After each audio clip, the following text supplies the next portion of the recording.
Welcome to another edition of the CS Podcast presented by the NFL Draft Bible and NUCSports.com. Be sure to check out this podcast as well as all the other work that's being published there each and every day at NUCSports.com. Once again, I'm your guys' host, Chris Shanafel, and on today's show, we'll be focusing on the Atlanta Falcons. Now, this is a team that has been struggling over the last couple of years, and after a 6-10 season last year, the team decided to part ways with head coach Mike Smith and went on to hire Dan Quinn, who was the defensive coordinator of the league's best defense there in Seattle. I'll be joined by Craig Sager Jr., who covers the Falcons for Score Atlanta. Be sure to check out his work at scoreatl.com. And Craig and I will be talking about how things are rolling under Dan Quinn, the team's 2015 NFL draft class, positional battles. I mean, there's a pretty intriguing one there at running back. And Matt Ryan, is this the quarterback that can lead them to hold up the Lombardi Trophy? There's a lot of questions about that lately. So Craig and I will be talking about all of that and more. I'll also be joined by Atlanta Falcons second-year wide receiver and return specialist Bernard Reedy. He'll tell us how he would describe his rookie year in the National Football League, what it's like to learn from the Pro Bowl talent they have at wide receiver, what this team has to do in order to improve from last year's 6-10 record, and what he has to do in order to make the squad. You can follow Bernard on Twitter at @oneway_Reedy, Craig Sager Jr. at Craig Sager Jr., as well as scoreatl.com, and myself at Chris Shanafelt. Be sure to check out this podcast as well as some of my other work at NUCSports.com, at youtube.com/ChristianRE722, and ChristianShanafelt.wordpress.com. Now, without further ado, here's my interview with Falcons beat writer Craig Sager Jr. of Score Atlanta. You guys are listening to the CS Podcast presented by the NFL Draft Bible and NUCSports.com. Once again, I'm your guys' host, Chris Shanafel, and I'm now joined by Atlanta Falcons beat writer for Score Atlanta, ScoreATL.com. He's Craig Sager Jr. Be sure to give him a follow on Twitter at Craig Sager Jr. He's one of the best follows on Twitter, that's for sure. And Craig, what's the feeling around Atlanta when what was the feeling, I should say, around Atlanta when the news came out on Black Monday, December 29th, that the Falcons have fired head coach Mike Smith after going 6-10 in 2014, 4-12 in 2013. I mean, being on the outside looking in here in Chicago, this move was not a surprise, correct? No, and you talk about that day in particular, that was a bad day because, as you guys know, we just got absolutely blown out by Carolina. We had a chance to sneak into the playoffs, and it's kind of the point where we didn't really know what direction it would go in. Like, a lot of people thought it was Mike Smith's fault, but they saw all the overall problems and just how it got to that point and how it got that bad. But really, I think Dan Quinn's been great, and there's definitely the energy, I think, is the main thing that everyone's been noticing and what the fans wanted to see. So in that regards, I think it's been just a new, fresh approach, which is good, and it's completely different. And as you said, of course, right after the Super Bowl, the Falcons hired one of the hottest names on the market in Dan Quinn. He was coordinating the league's top defense there in Seattle. Lately, the Falcons' defense has been struggling, and I'll say this. I personally love the Dan Quinn hiring. I think he's a great hire for Atlanta. I don't know if they'll make the playoffs for another year or two. I do think that the NFC South will be much better this year. But what do you think? Will Quinn be able to turn things around, or did he benefit from the talent that was on that Seahawks defense? Did that talent on that defense make him look like a better coach than he really is? Yeah, I mean, I think what Dan Quinn does best, and it sounds so simple, but it's just the fact that his defense is just all based on speed. He doesn't try to complicate it. His cornerbacks, he just doesn't want them to get beat. He wants their corners to get their hands on the receiver. That's the main thing and the main technique they're going to try to do every single play. So I think it's just a simpler approach. And I thought the talent level on Atlanta's defense has been horrible. They haven't had a pass rusher.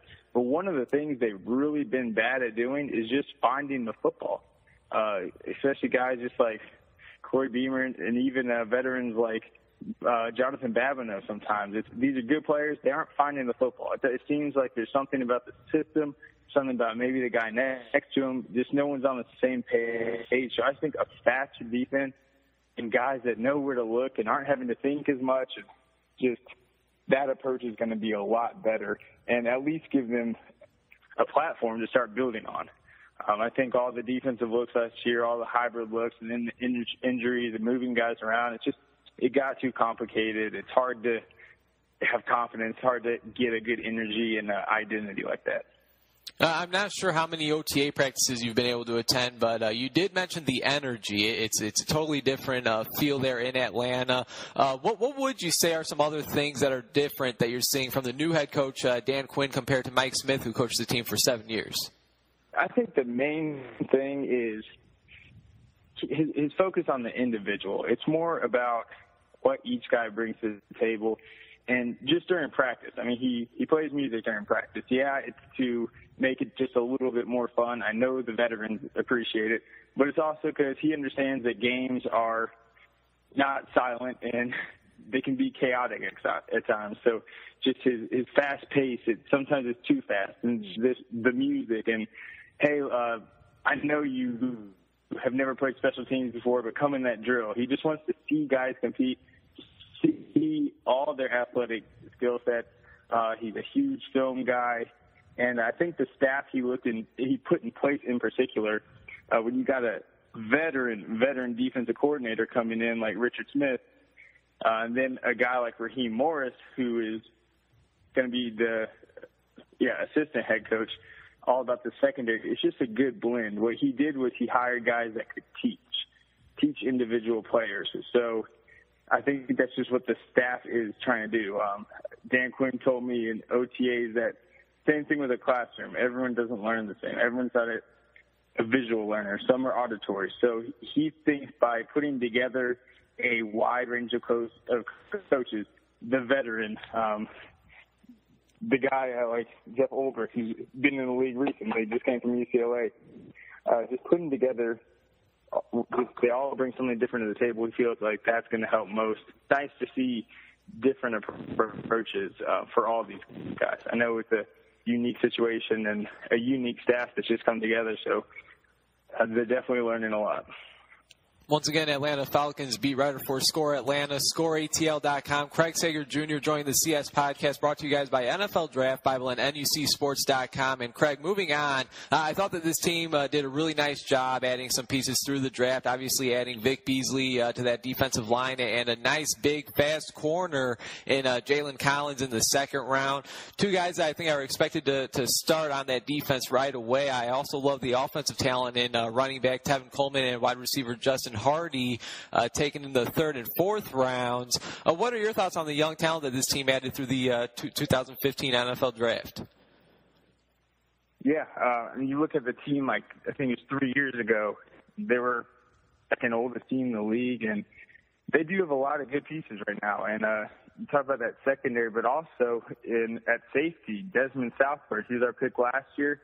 We got rid of Dwight Lowry, so that's another position where we'll have a young guy. And you don't really know what these guys are capable yet, but that's another thing that I want to talk about. During OTAs, it's a lot about the individual guys. I mean, we watched Desmond Trufant, and he's so competitive, so talented. We watched on the other side of that cornerback, Robert Alford again. But what you see in minicamp is you start to see how guys work together. Before it's more individual drills. Now they're installing the first couple of defenses. So we'll finally get to see how these young guys play together. And yeah, I think the talent's there. I mean, these guys are athletic, they're fast, but it's how well are they going to play together. And that's, I think, the big thing, because all these pieces are new, and this is going to be a brand new defense. And, of course, as I said, it sounds like Beasley and Collins are expected to start. What about Tevin Coleman, though? I mean, it sounds like he may be pushing last year's fourth-round pick, Devontae Freeman, for that starting running back spot. Is that right? Oh, yeah. He's going to be playing a lot, and that's what that offense is trying to do a lot more this year is that outside zone running. So press outside and just one cut forward. And that's what Tevin Coleman, that's his bread and butter, is just that one cut, and he's all speed going downhill. So that's definitely the biggest concern on the offensive side of the ball is the running game. Matt Ryan, I think when he throws 40 more passes, the team's 13-26. So there needs to be balance in this offense, and that's what they're hoping these two young guys can do. And they also have Anton Smith. He was an explosive running back last year, and I know he got hurt, but he's another guy that's going to see playing time. And I think he scored 2 touchdowns out of the backfield catching the football. So that's a lot.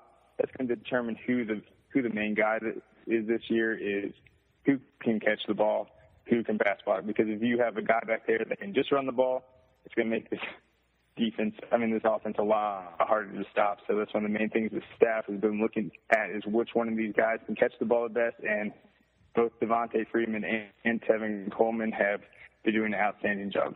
And yeah, like you mentioned, I mean, this team has struggled for quite a bit now to run the ball. If you had to make a guess as to who you think will be the starting running back, I mean, would you feel safe in naming somebody, or no? You wouldn't be surprised if Freeman and Coleman split carries throughout the whole season. And even you mentioned Anton Smith. I mean, it seemed like that guy, every time he touched the ball, he was going for 70, 80 yards for a touchdown last year.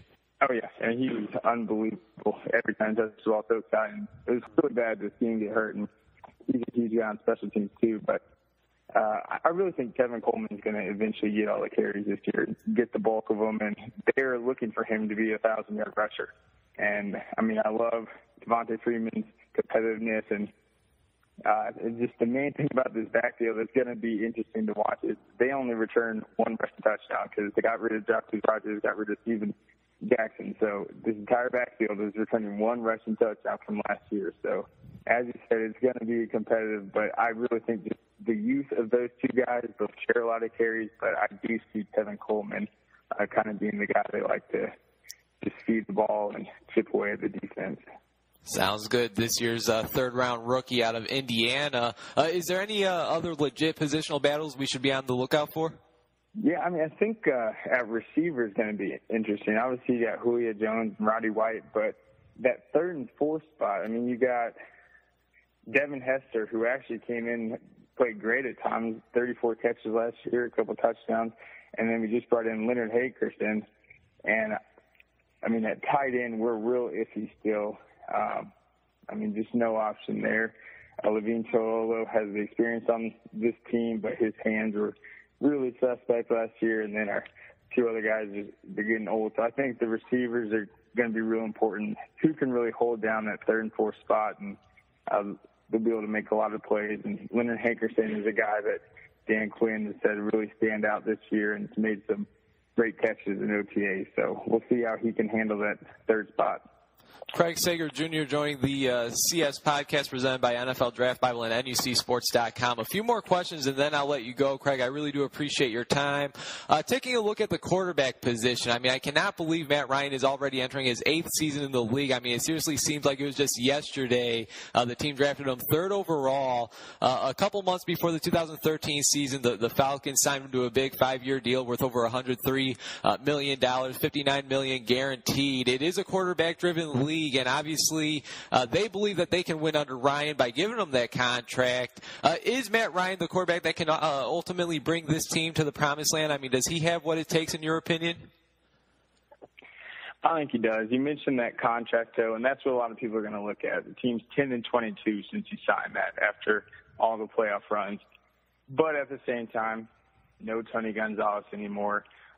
They made the decision to give Ryan the contract and kind of just build this passing offense. But between all the injuries on the offensive line and then just a disappearance out of the backfield in the running game, it's just been tough on him. And he hasn't had the time.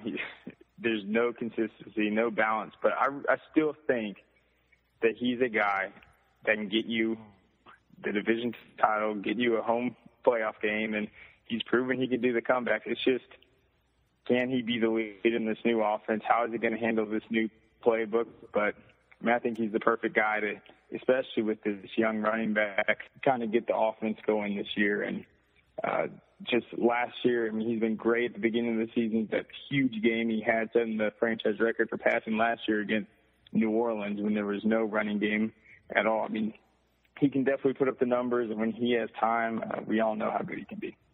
Looking at the defensive side of the ball, am I crazy to think that Desmond Trufant is probably the most underrated cornerback in the NFL? I mean, Dan Quinn, he goes from coaching arguably the best corner in Richard Sherman there in Seattle to, in my opinion, the most underrated corner in the league in Desmond Trufant. I think this is a guy that we could hear a lot about this season. What do you think about that, Craig?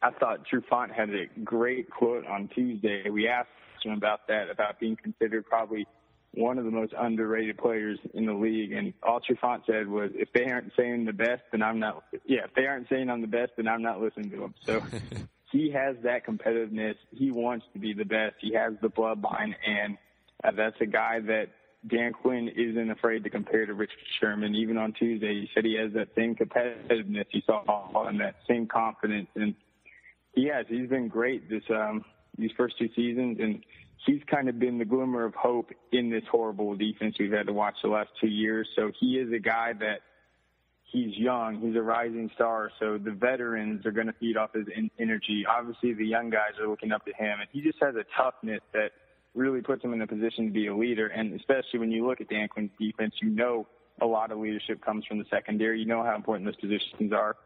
And in year three, I really think that he has a lot of momentum going in. And he has all the skills to really thrive in the system that's going to let him play, put him in situations to be a lockdown guy and not really have to make so many decisions. Just get his hands on the receivers, make some plays, and don't get beat deep.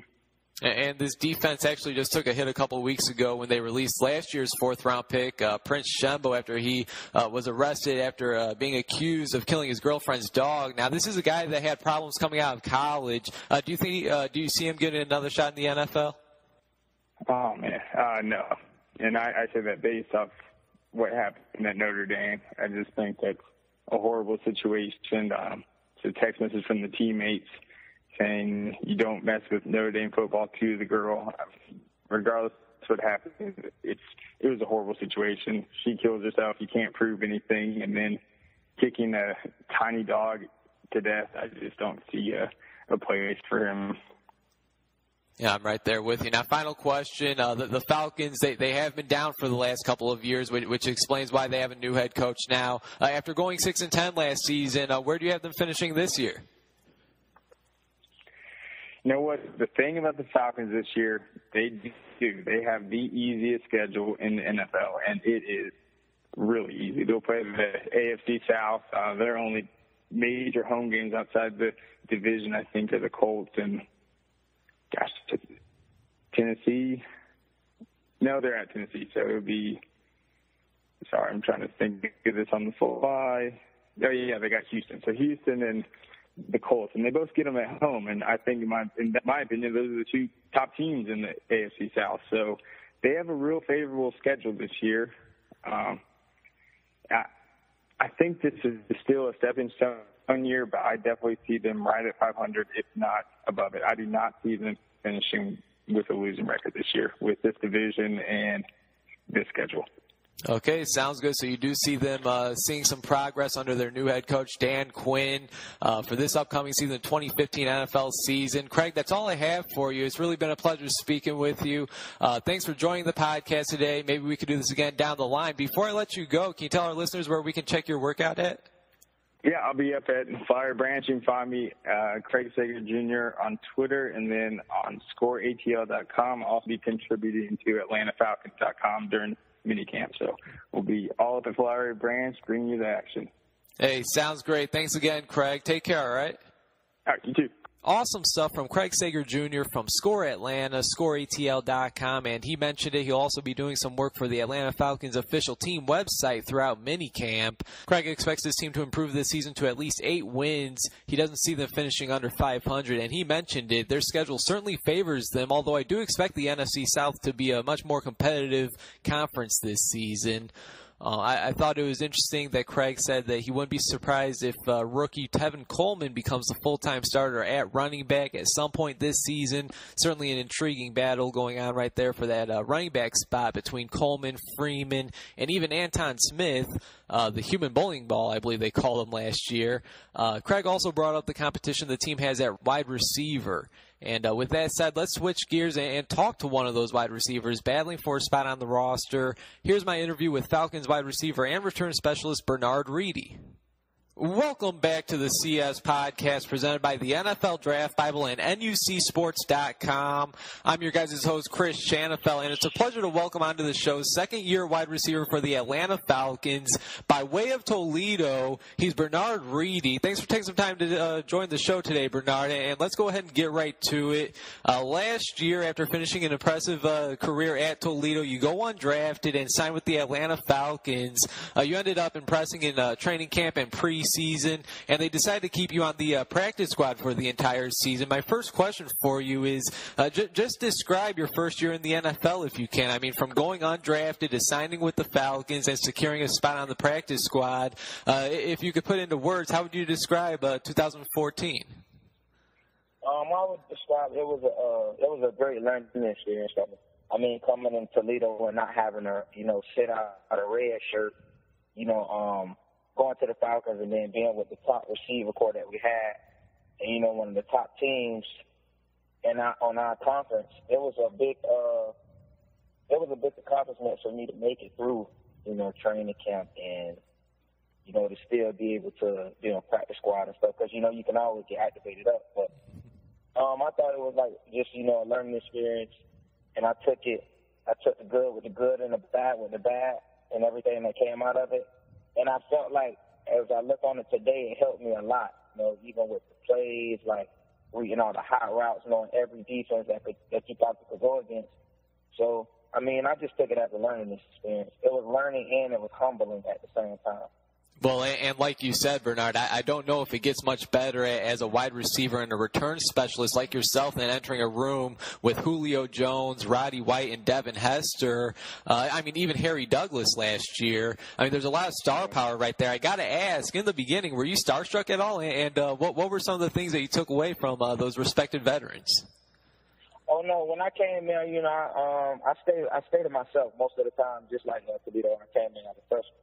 And I came to earn a spot. I came to get a job because I never had a real job before. So I came to get a spot. I'm like, I got to find some way to work. I never had a job before. I got to find a way to work. So I came in with a chip on my shoulder, and then especially going undrafted, and then being out of Toledo and being as small as I was, I felt like I had something to prove. So I came in, I wasn't starstruck at all. When I met them guys, I met them, but it was back to work. But actually, like, I learned so much from all of them. It's crazy. Like, and it'd be the small stuff that you rarely pay attention to. For instance, one day I was in practice, catch a punch with Hester, and he was like, damn, the sun out a lot. And he was like, if you turn sideways, it kind of blocks the sun a little bit, but you still, keep your feet square. And I did it, and it actually worked. Well, throughout the regular season, I know that there were quite a few Falcon fans that thought that you could make an impact on the offense and special teams if they were to bring you up to the 53-man roster. And like you said, I mean, being on the practice squad all of last season, I mean, you could have been activated, week 3 or week 13. I mean, at any point of last season, they're able to bring you up. At any point last year, did you ever think that you may be suiting up for one of the regular season games? Honestly, I actually thought after preseason, after everything I did in training camp and how hard I went, I thought I was good enough to crack the 53-man roster. But, I mean, sometimes you never know what the reason might be, what guys fit best and, what scheme fits best. So, but when I went to practice squad, I actually thought I was going to be activated, like, the first week, second week. It always was on the back of my mind, like, Reedy, stay ready, go through the plays, stay ready. And then even when we had to meet after practice with Matt Ryan and all the rest of the receivers and quarterbacks, I always answer questions as well, because I'm like, it may be my time. But, I mean, after week 8, it started to bother me a bit, because knowing me how, like, talented as I was like, I just wanted, a chance to at least just showcase what I could do. And then, week 10, week 11, and I got down probably about a couple of hours after practice one day again. I had snap back, like, you got to keep going, something will happen. So. And obviously last season, it didn't go as expected as a team. I mean, the Falcons finished 6-10 in result. Head coach Mike Smith was fired. If you could single out one thing that has to improve this season with this team, what would that be? One thing that has to improve. As of now, I can't see it with how Coach Quinn came in and all the energy and intensity and the competitive competition that we have in practice. I honestly don't think it's. I don't. It would amaze me to see if it was somebody else doing the same thing we was doing, going as hard as we were, giving the same amount of energy.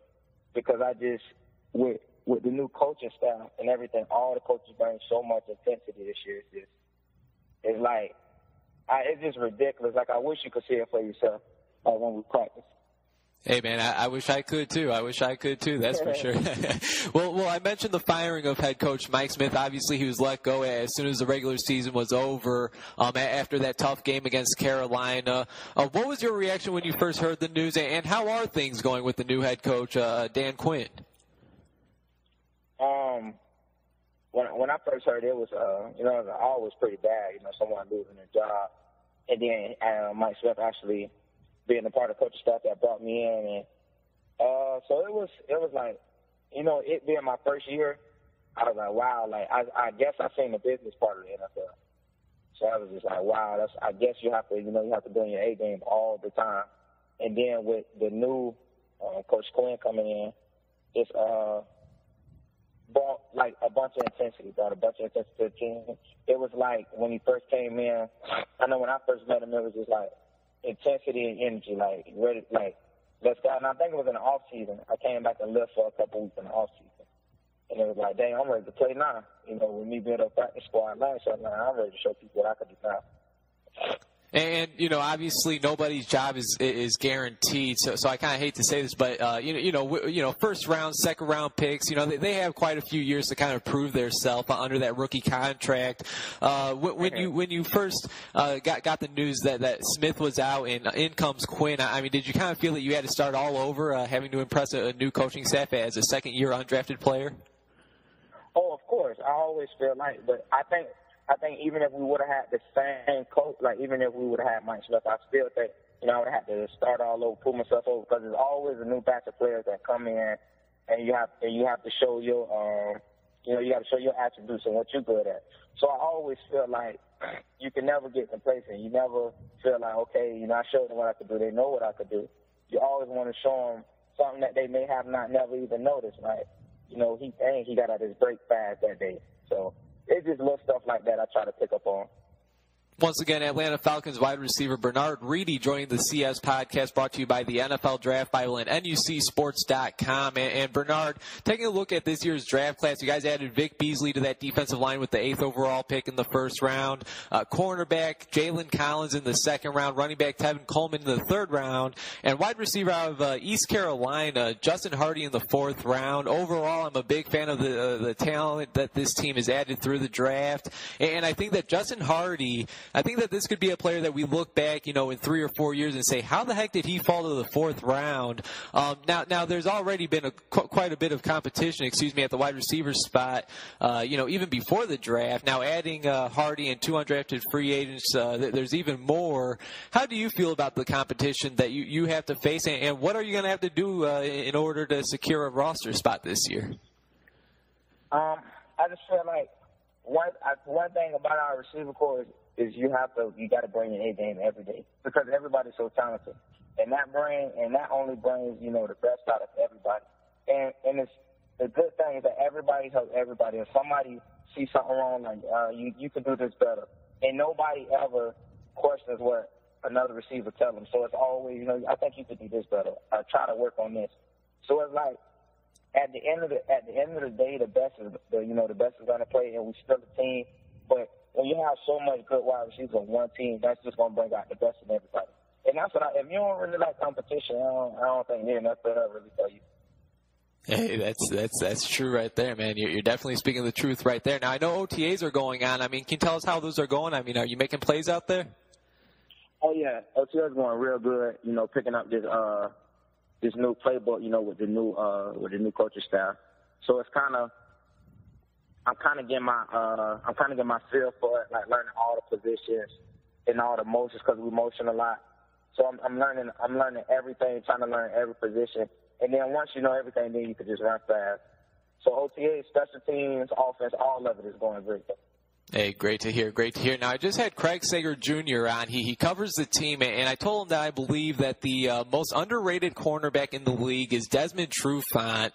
I think he's due for a big year this season. Heck of a player. What's it like to go against him, Robert Alford, William Moore? I mean, there's some nice pieces in that secondary. What's it like going against those guys every day in practice? It's just like the receiver. It's just like being with the talented group of receivers you got. You got to bring your A game.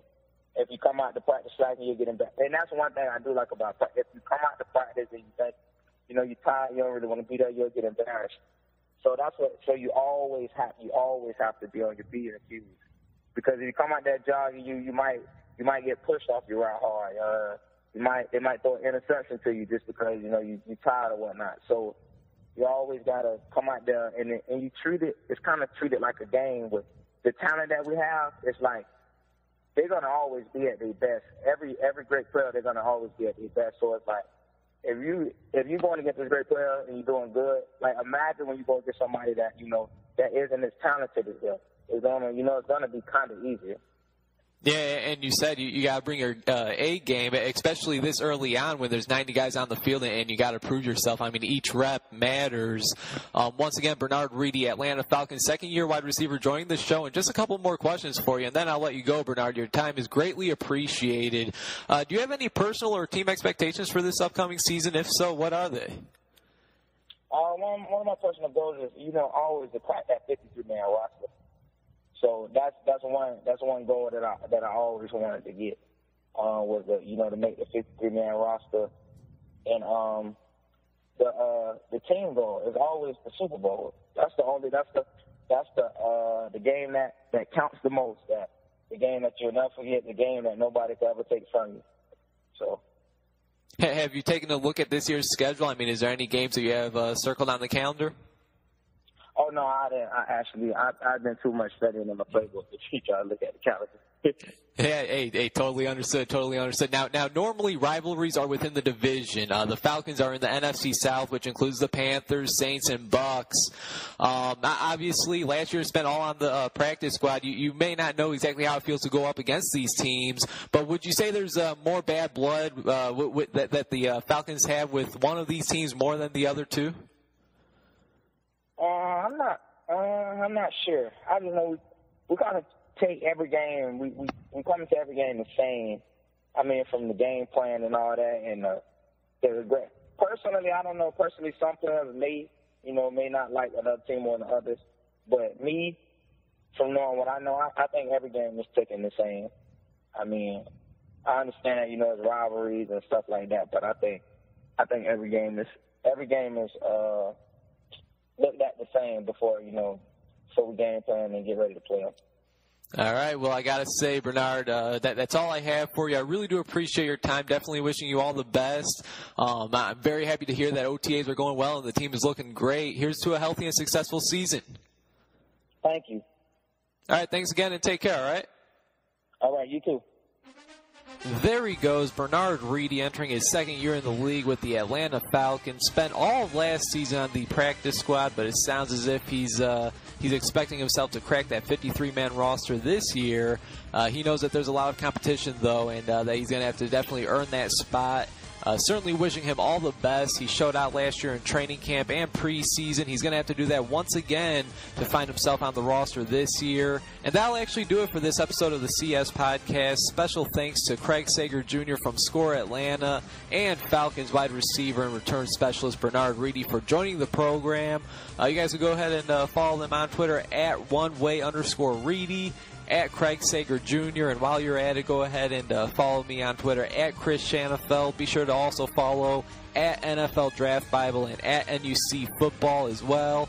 As always, this show is presented by NFL Draft Bible and NUC Sports. Check out the NUC Sports magazine at nucsports.com. New content every day, and I got to say it's an honor to be a part of what they're doing over there. Anyways, hope you all enjoyed this show, and until next time, take care.